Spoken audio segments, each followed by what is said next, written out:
Hello, everyone. I extend my full gratitude as well to all of you for being here. It's always so great to be back in Berlin. And this is the point of the festival where my voice starts to do an impression of a jazz singer, so we'll stick with that and go with it. Just out of curiosity, who has already been to Silent Green to see Wilfred Buck's Star Stories here? Okay, a small handful, which is nice to see. And also I encourage you to really sort of make the trek out to Wedding to see that piece this coming weekend. This installation we'll talk about, which is a sister work, it's a different manifestation than what is at Silent Green. But perhaps we'll start there, Lisa. If you can just contextualize what do we have here in the Marshall McLuhan Salon. Okay, I was saying what a privilege to make a linear feature documentary and then get to be immersed in it. It's sort of functioning as a bit of an XR itself. Around us right now are excerpts of the feature documentary, which is called Wilfred Buck. And it was released almost a year ago at CPH Docs and Hot Docs, and has been to some festivals. And it is a 96-minute feature documentary centered on Wilfred's life. And it's a hybrid in that we see him today doing what he does, following him around. This is such a trip. And but as well, the film brings to life stories of his upbringing, as he wrote about beautifully in his memoir, I Have Lived Four Lives. So I'll just maybe say a bit about the origin story of the film. And so I've told this story before, so apologies for those of you who've heard it already, but especially Wilfred, who's heard it a few times. But in the fall of 2017, I went to a small Star Knowledge conference at the University of Toronto, and it was interesting. During one of the presentations, someone said, "Well, I shouldn't be presenting here today. It should really be the co-curator of this exhibit we're doing in Ottawa at the museum, but he's in New York today." And he said a little bit about Wilfred Buck. And when I heard the name Wilfred Buck, which I hadn't heard before, a voice in my head said, someone has to make a film about Wilfred Buck. And I call it a zap. They don't happen very often. Maybe 5 times in my 20-year career have I had this, and it's sort of like this urgent, like, I don't know what it is. And so over time I've learned to listen to them, and I ran up to the presenter on the break and coffee break and said, "Can you put me in touch with Wilfred Buck?" And I reached out to him, and he graciously had a phone call with me, and he said, well, I've actually just finished writing my life story. Nobody knows I'm writing it except my wife and my daughter. And so he emailed it to me that day, and I read the first page, and I was totally captivated by his writing style. And he told of his upbringing in the north of Manitoba, and a lot of colonial impacts that impacted him, and this wild ride of a life which was heartbreaking at times and also very funny. And I felt like I was reading, a beat poet writing of this life in the North. And I love writing, and I loved his writing. And so the vision was to actually bring to life Wilfred's parts of his beautiful memoir through stylized reenactments and archive. And so the film is a hybrid documentary that follows Verite, his life today. As you can see, he travels around, as well as, which are not so much, we're not seeing them here because we focused on some of the Star Knowledge, but the feature has a lot of these reenactments with archive and actors and voiceover from his memoir. And then as well, there's poetic sequences with meteorites and Star Knowledge stories. Thanks, Lisa. I want to dive into later on just in terms of why you chose these particular clips. But Wilfred, thank you so much for being here today. And yesterday's presentation at the Silent Green was a really phenomenal experience. I'm curious about your side of things, Wilfred, in terms of the decision to come to saying yes to Lisa and agreeing to create the documentary together. What can you share about that time?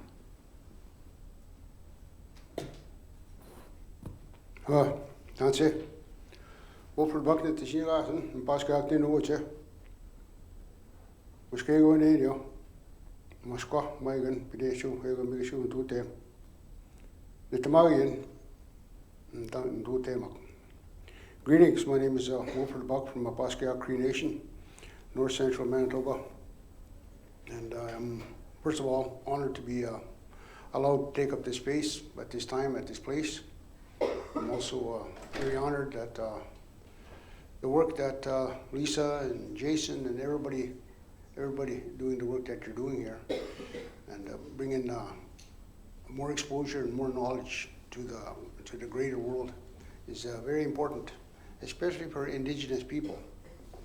And the documentary was part of that process, and it started with a book. And that book started probably back in 1992, or maybe even before that. I was up in the World Indigenous Peoples Gathering in Rio de Janeiro in 1992. And they asked me to go and share and listen to all, because there was Indigenous people from all over the world there. And as I was doing so, I was just relating some of the things that happened in regard to First Nations people, and that it was similar throughout the world. Indigenous people throughout the world identified with the issues that I was talking about. And some of them in particular, this lady from Japan, her ancestors, her relatives were Anu, I think they're called, Indigenous people of Japan. And she came up to me and she said, you know, what you said here and what you talk about, and this applies to our youth. And this is not only in Canada, but this is throughout the world. And she said, you have to write a book, she told me. I looked at her, yeah, right. But anyways, she planted that seed in my head. And if you look over here at that image you see over there of me talking, that is an excerpt from David Suzuki's The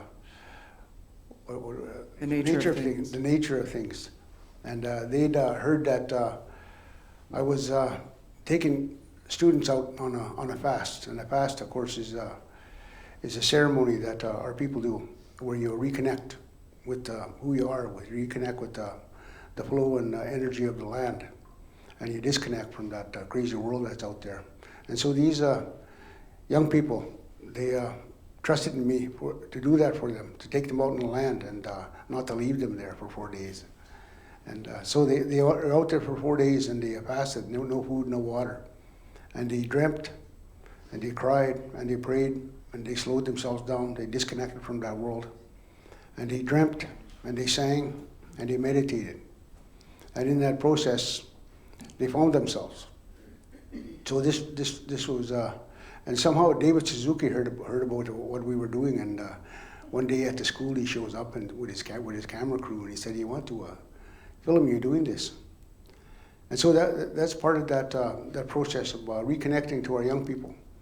And again, with that book, along with this documentary that Lisa produced, is very, very important. I've been getting emails and Facebook messages from mothers, and they tell me that the young people, their sons, their grandchildren are watching this movie, that they'd never taken an interest in anything Indigenous before.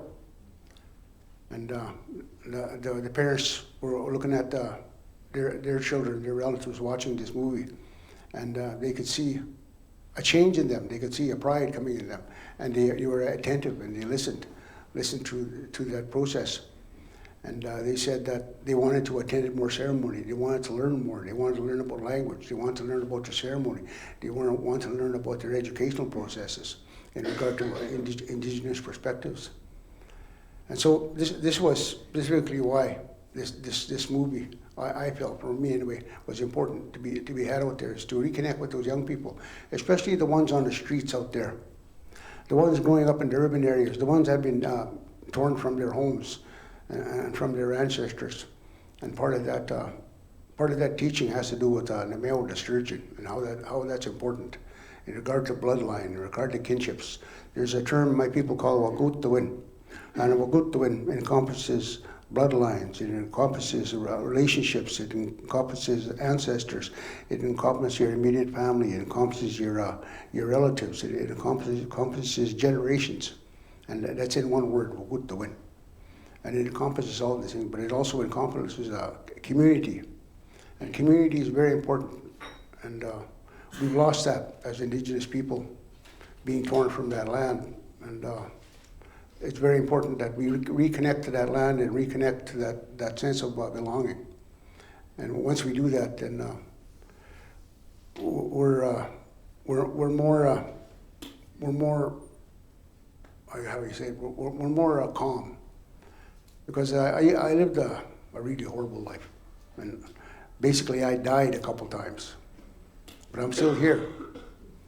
And one of my relatives told me, "Yeah, you were so bad that even those people didn't want you there in the spirit world. They sent you back." Yeah. So, anyways, yeah. So it is very important that in this process that this film be exposed to a wider audience. And I'm just very grateful for Lisa, taking that time out of her life. Like, that's 6 years out of her life that she took the time to sit down and listen. Because normally the people don't want to sit down and listen. Normally people show up with these fixed ideas and they know all the answers. And they want to put it in such a way that these answers, their knowledge is answered. And they'll maneuver and they'll twist words, but Lisa wasn't like that, and she was willing to come to ceremony, and she was willing to learn, and that's the most important thing. We have to be willing to learn, and in that way, when we're willing to learn, we get a better understanding, we get a better perspective of what's possible. But I want to say, Nanaskman, Ntutem, grateful. Hi.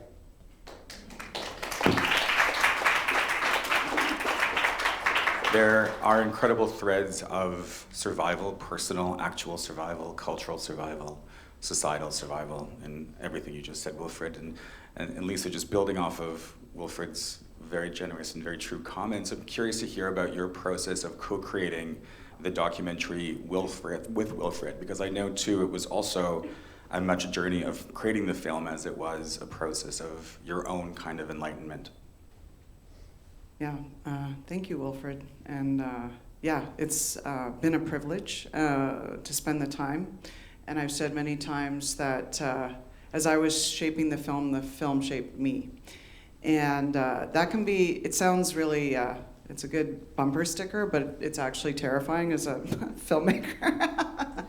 Because I had a concept, and I would say for those who might have seen the initial proposals, the film is true to the concept, but there's a lot of specifics in the details of what that actually means.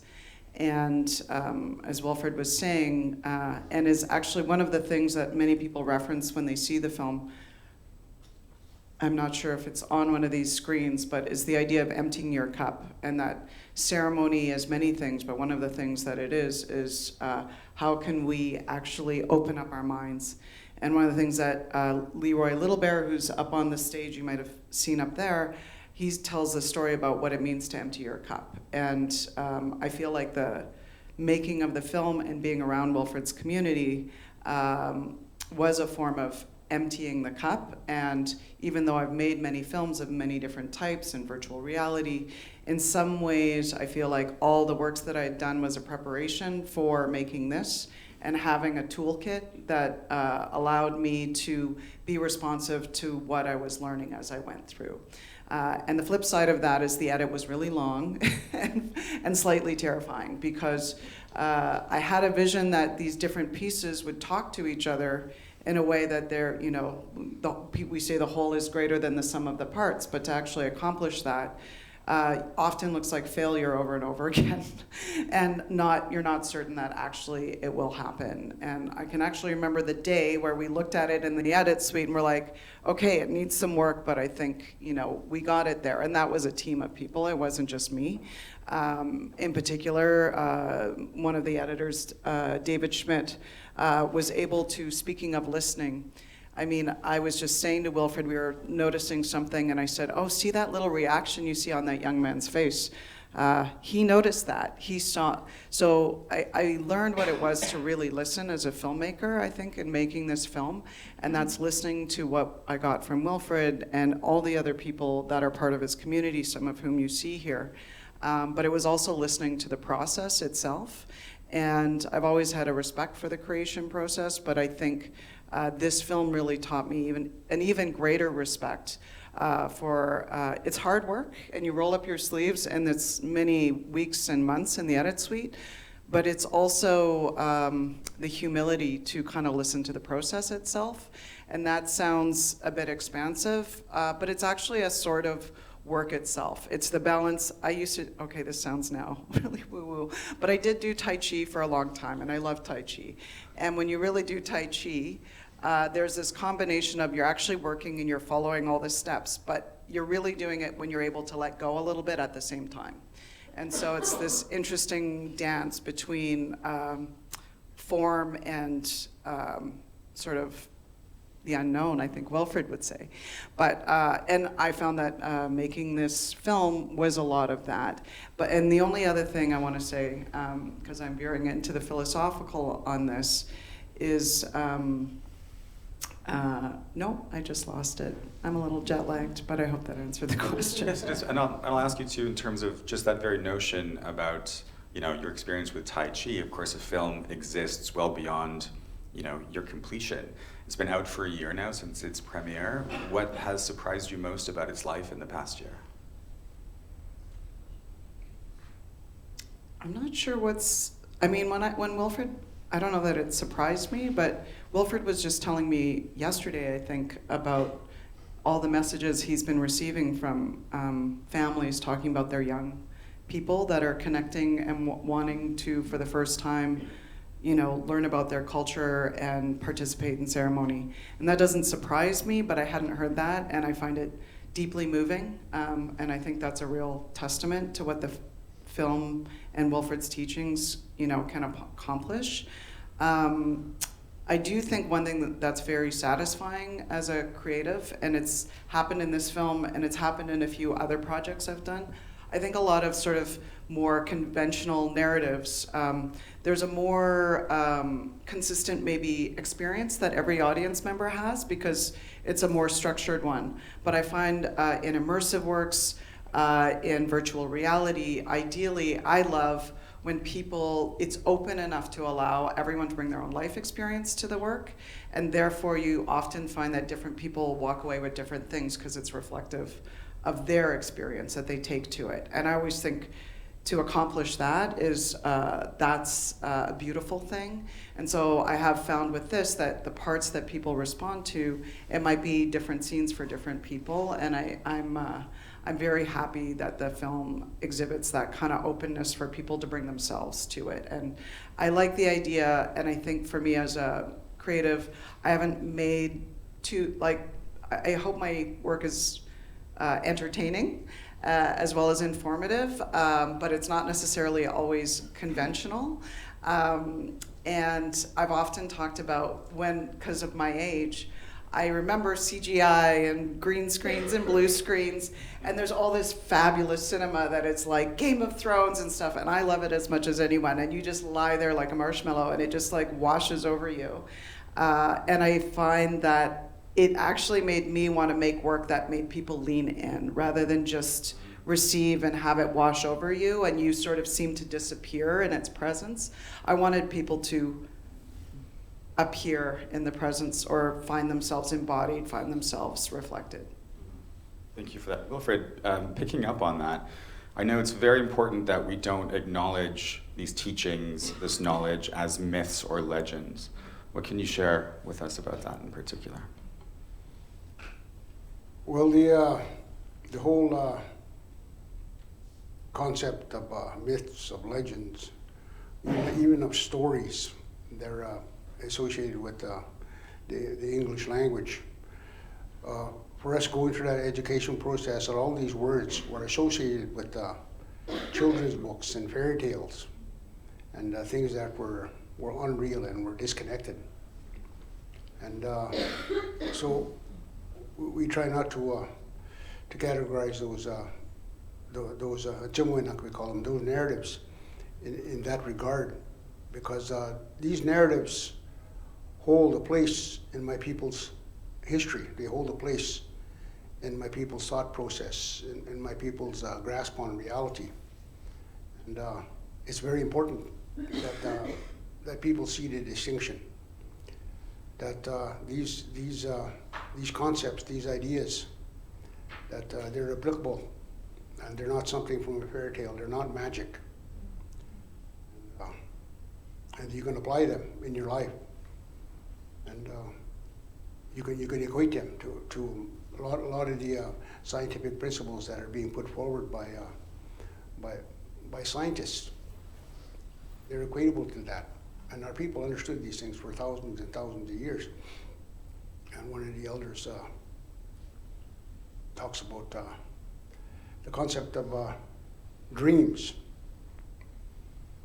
And again, this is Dr. Leroy Littlebear. He's a funny guy. And anyways, he had his phone. He had his phone out, and he said, in regard to dreams, he said that if you look at that phone that you're holding in your hand, 25 years ago, that phone was a dream. Somebody woke up at one point and said, hey, what would happen if I did this and I did that? And then it went about that process step by step. And now we have this thing. And my people have always said that dreams are very important. We call them poamiak, and that's it sort of translates like looks within. Poamiak, o poami, opom, the root words are. And anyways, so we're told that these dreams, they guide us, they instruct us, they heal us, they give us understandings, they give us hope, they give us new ideas, new perspectives, and they give us questions that need to be answered. That's what these dreams do. And if we pursue those dreams to fullness, then we create something. And so these dreams play a very important part in my people's understanding of a reality. They're part of our reality. They're not something subconscious. They're not something extraneous. They're part of us, and they're like a physical force. And, there's so many instances where dreams have become reality. And so when Leroy said that, it's applicable to the sciences. It's applicable to anything you do in this world, because our elders always tell us that everything is connected, and you can't do one to something. You can't do a particular thing to something and not have repercussions for that process in some way or in some form, just by you in connection to whatever it is. Even your observance of that thing, there's a change there, and there's a connection. And just about 10 days ago, I was sitting on a panel with, again, Dr. Leroy Littlebear. He keeps coming up all the time. He keeps popping up all the time, this guy. And another astrophysicist by the name of Robert Cardinal, and he's a Sixtica, he's a Blackfoot. And he was talking about quantum entanglement. And this is what our people understand, quantum entanglement. We understand that in this reality, we are immersed in this reality. But not only in this reality, we're immersed in the unknown, though we don't know it. We don't acknowledge it. We're immersed in it. And it affects us and we affect it. And so whatever happens, like I said, there's repercussions, there's reverberations, there's ripples, but there's also responsibilities. And that's the most important. I understand that we have responsibilities as well, because we're affected by this world and this world affected by us. So there's some type of reciprocity there. I can have a hard time with that word. And so we have to understand that, and we have to know that we are connected. We're not disconnected, and we can never be impassive observers. So I don't know if that answered your question, or I went way off in this direction. But I wanted you to go way off in that direction. That was fantastic. And looking at the monitor here, Wilfred, just behind Lisa, it's showing clips from the teepees and telescopes that you do. So Wilfred is an incredibly busy person, and we were so thankful that the stars aligned, and he had this window of time to come to Berlin, and now you leave tomorrow, and you were both just at the Walker. But can you tell us a bit about the origins of teepees and telescopes and this incredible inflatable dome that you travel with? So when I started earnestly researching the stars, I'm an educator by profession, and I taught in the public school system in Winnipeg and on various reserves in my home community of Botschaft. And I've taught kindergarten up to grade 12, and I taught in the university. And in that process, as soon as I walked out of that University of Manitoba with my degrees in hand, anywhere I went right away, as soon as I walked in whatever building I was at, right away, as soon as I walked in there, I was the instant Indigenous expert. Anything Indigenous. How come you're brown? Everybody. And so I became the instant expert. And so I figured, well, since I'm the expert, I'm going to have to learn something about what it means. And so I started, of course, doing a lot of land-based activities with the youth and Newtonian physics, hands-on science, those type of things.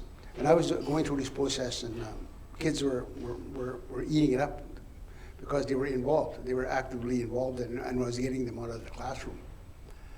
And at one point, I was sitting in a ceremony with one of our Sundance leaders by the name of Noah Cardinal from Saddle Lake in northern Alberta.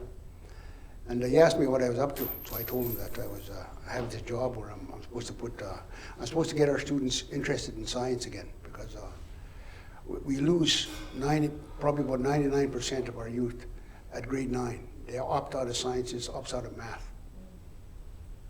We lose them. And we lose, with that, there's a loss of our connection to our sciences, our connection to our ceremony, our connection to our knowledge base. And so I was working for this organization that told me that it was my job to put First Nations perspective in the sciences. So that's what I was going about doing. And so I told the old man that this is what I was up to. And he looks at me and says, you know, there's two ways you can do it. One way is the way you're doing it. You have this Western science, and you're educated in that Western education system. And you can look at the world through that Western education system, and you can take our culture and you can stick little pieces here and there, wherever it fits in your curriculum. You can do it that way, and it works, but that's not the whole of it. That's what they're saying there is that we can compartmentalize who we are and stick them, or insert them in little places just to make people happy. He said, there's another way you can look at it. He said, you have a depth of knowledge. You have a knowledge base there that's tried, tested, and true for thousands and thousands of years. Every aspect of that knowledge base is there. And then you got your Western curriculum. So you take that Western curriculum and you can stick it anywhere you want. Anywhere, doesn't matter. Just as long as you know who you are, as long as you know your culture, as long as you know your history, as long as you know how you connect, your ceremony, your songs, as long as you acknowledge those dreams, then you can connect any piece of that curriculum anywhere you want, and it'll fit and it'll make sense. And even if you don't think it makes sense, it'll work. And that's what happened.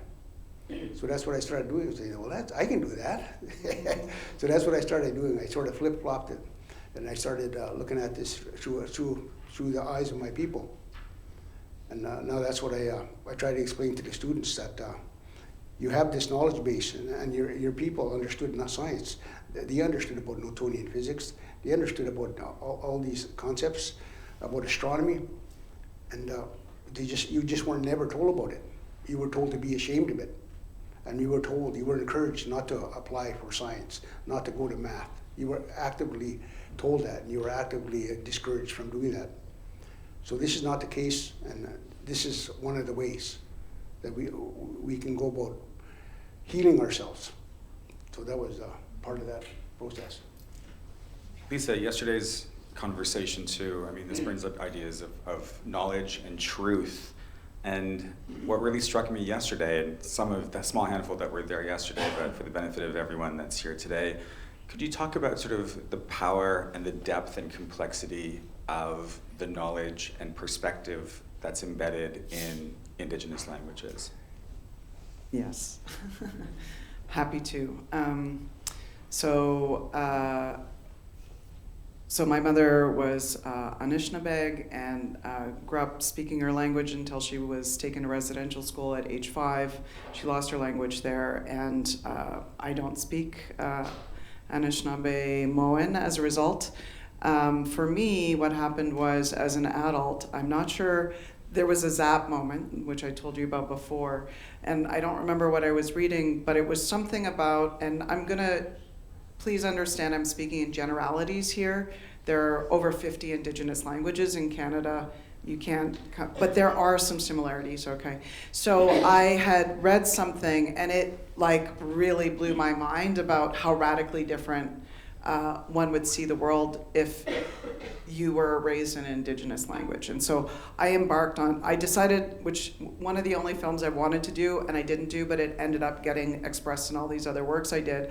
I was like, I'm gonna make a documentary about how we'll see the world in a totally different light if we spoke an Indigenous language. And that's a tricky thing to do in film. So, it, you know, as a documentary, I was like, but I will tell you a little bit about some of the things I learned, because I did a massive deep dive for probably about 2 years, reading everything I could, talking to linguists.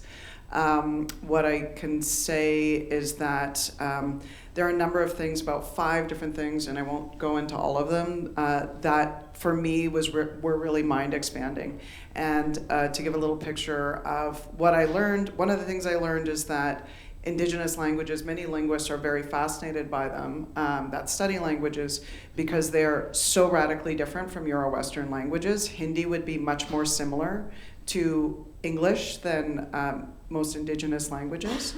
And some common traits are, a couple of easy things to kind of convey is that many Indigenous languages are predominantly verbs. So when you're speaking, you might be speaking with 2/3 verbs and 1/3 nouns-ish.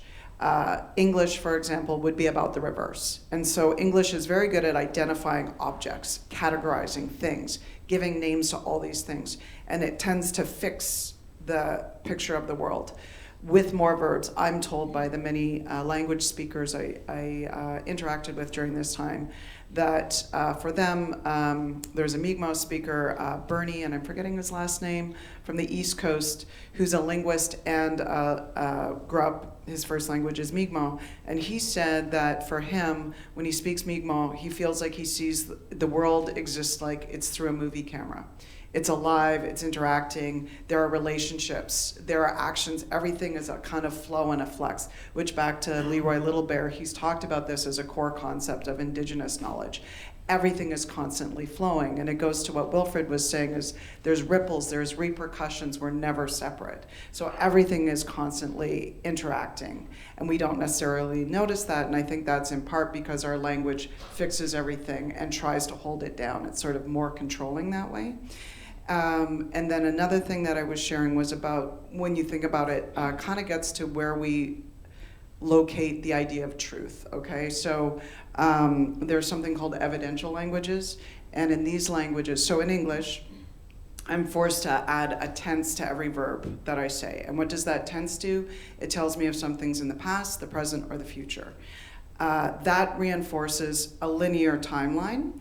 And linear timelines are very connected to sort of the Enlightenment project, or this idea of rational thought, and that we're all on a linear thing from the past to the future. And I think what the Euro-Western culture has done is there tends to be an understanding that things in the past are primitive, things in the future will be smarter, better, more sophisticated. So there's an embedded knowledge value system all within that we don't even realize because it's kind of the water we swim in.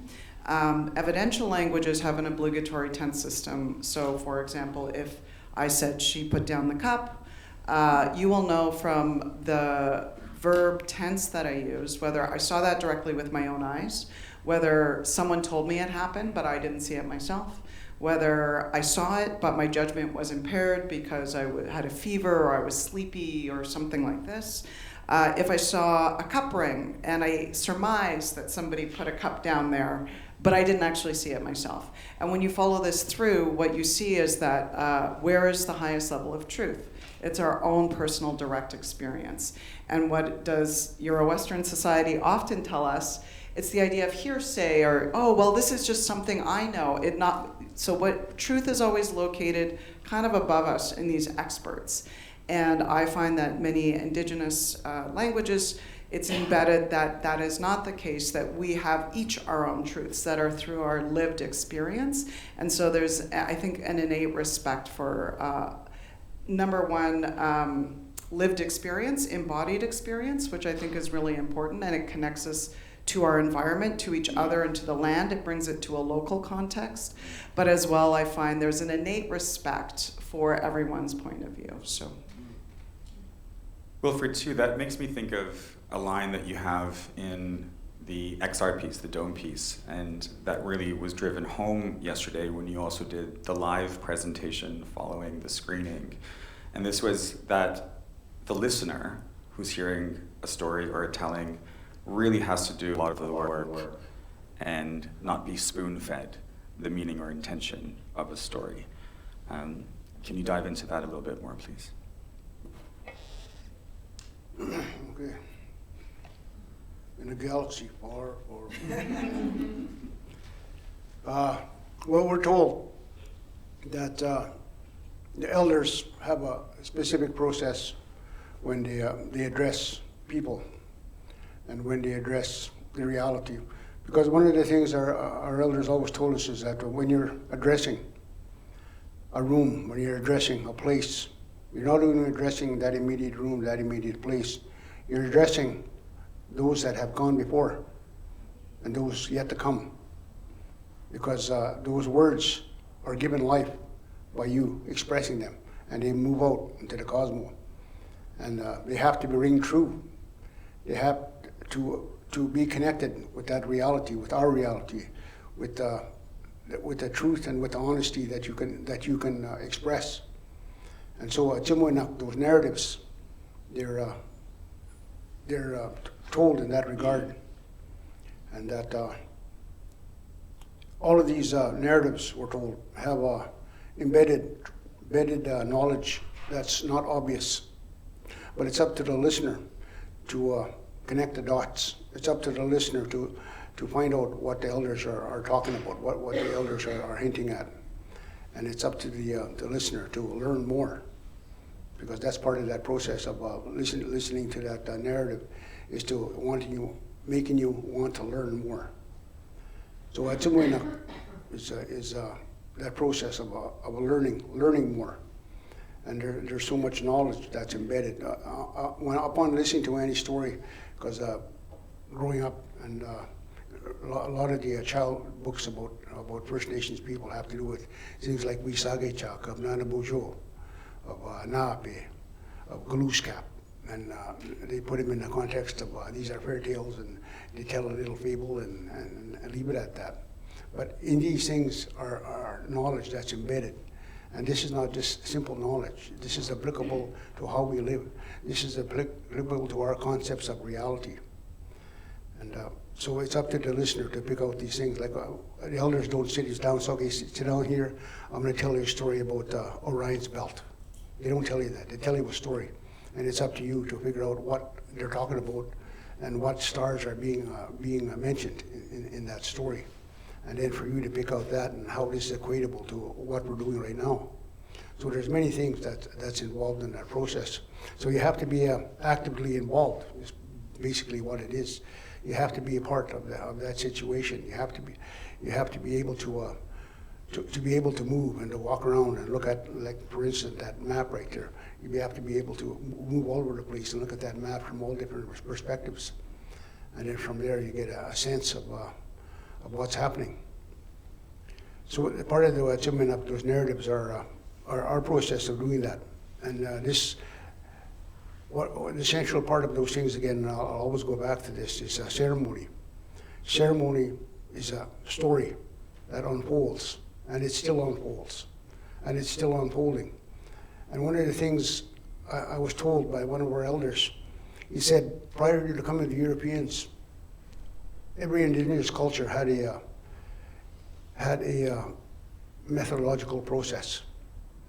And this methodological process that they had brought them to their understanding of their reality. and the understanding of their own unknown and how they're connected to that unknown, because there's so much unknown out there.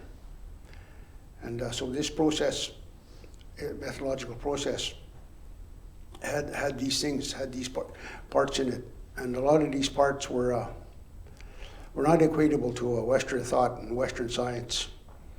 Things like dreams, things like ceremony, very important parts of my people's perspective in coming to knowledge. And a simple thing like traveling and talking to people. Scientists do that all the time. They travel all over the place. Professionals do that all the time. They travel everywhere and they talk, and they meet people with like minds, and they talk. But young people are never told that they're to go out in that world and they're to meet as many people as possible and hear as many perspectives as they can, and they take that back and see what connects and what doesn't, and what strengthens what they know, and gives them a new idea, a new thought, new process. Wake up with a new dream, because everything's intertwined. So these stories are a part of that process, and we have to acknowledge them as that chimwinak, those narratives, because they guide us. I'm sure we know that even the little fairy tales guide us and give us ideas. Lisa, can you tell us about how you came about selecting these 4 excerpts from, again, the feature-length hybrid documentary Wilfred Buck? We have the ones that tie together. I am of the fresh out of the bush, partly civilized, colonized, displaced people. He who has a dream and keeps it, and teepees and telescopes, the individual titles for each of these chapters. Well, at the heart, each one of these connects to star knowledge in some way. And so that was the kind of guiding principle of these selections. But I will say that when I looked at, you make a feature and it's your precious baby, and the idea of pulling excerpts actually feels a little like, okay, I'll take the elbow and the shoulder. But actually, when I did do it, I think together they're about 25 minutes of content. I was like, I'm surprised. It works a little better than I thought. And I think these are some really great excerpts. I encourage you, there will be headsets after, I think. So yeah, if people want to experience one or more of them, I really encourage you to. I think together they tell a really interesting story, and I forget, there's a sort of order to them. I can tell you a little bit more after. I just came in shortly before this talk. But I think they work well going in a certain order, or they work well out of order. But if you can go in the right order, it's quite nice. But I think what you have here is some very big ideas that we've been talking about here on this panel. This one you can see there's parts of ceremony. So just behind us here, the sturgeon makes an appearance, and this is about the sturgeon star constellation and more.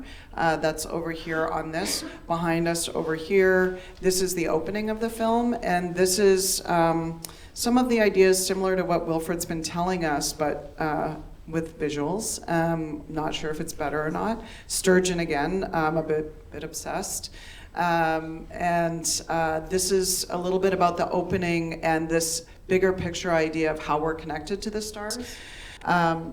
Here, I haven't been able to watch this one as much because it's been behind me. This is Teepees and Telescopes. So Wilfred will host once a year, usually in September, isn't it? September, yeah? September or springtime. Or spring. Fall or spring, yeah.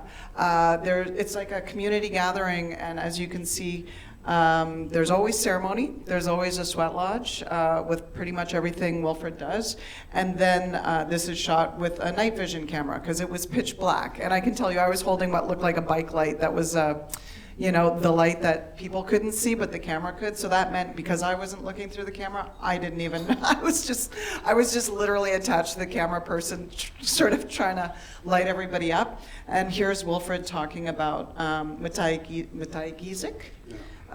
Which is really interesting, and I'll let you watch it later. So it's an incredible gathering, and what I really appreciate about this, I will say, to be there is really incredible, but to what Wilfred was saying, this idea of being not disconnected, that everything is connected, I think Wilfred just lives that through his life, his teaching, and his leadership. So the sense that you're doing ceremony and you're coming together as families and there's kids there and you're learning about the stars and indigenous scientific perspective of them, all of this just is when you are in these places like teepees and telescopes, like ceremony, the fact that all this knowledge is not separated out into here's a story, here's how you should live your life, here's some science. I've actually been able to live with all of this, well, that looks a lot like this, but in this less separated kind of community environment, and you really understand that like it does weave the world back together in a certain way, and so it's a big privilege. And I will say, one thing I want to say about this right here is this is a panel, you'll notice I was moderating it, which was funny because I was also filming it for the film. But there's Leroy Littlebear, who we've spoken about so much. There's Wilfred speaking, and the person beside is Kim Venn, who's an astrophysicist from the University of Victoria, who's a friend of both Wilfred and mine.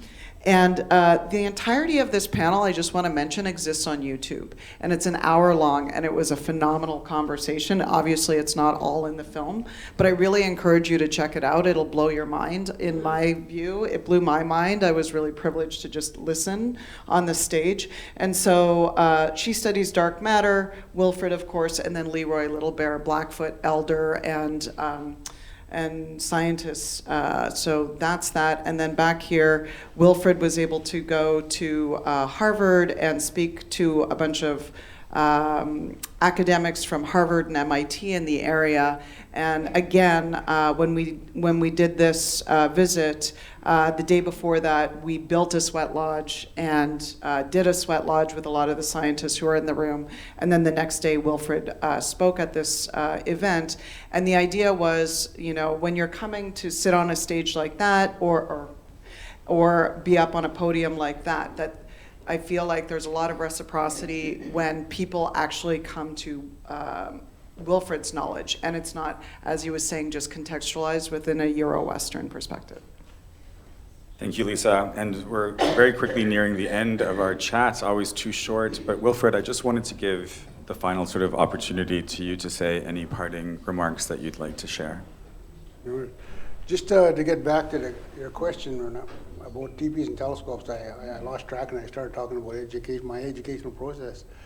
But teepees telescope began with my researching the sky, actively researching the sky back in 2005. And at that time, I started listening to the stories and making the connections and identifying stars and finding out what constellations they're talking about. And in that process of doing that, people in astronomy, specifically the Royal Astronomical Society, heard what I was doing. And so and they have gatherings every year, every spring, summer, fall. They have these huge gatherings at dark sky areas all over the place, and they kept inviting me out to these places. And so I'm out there surrounded by all these people with a laser pointer and dark sky somewhere talking about the night sky. And I was in Cypress Hills one time. It's one of the best dark sky places in Canada. And we were up on this mountain, and I had a laser pointer, and I could see thousands and thousands of stars. They were just totally black all over the place. It was so black that walking across the parking lot, I banged into a moose. That's how black it was. Moose probably looked at me and said, "What the hell is wrong with this guy?"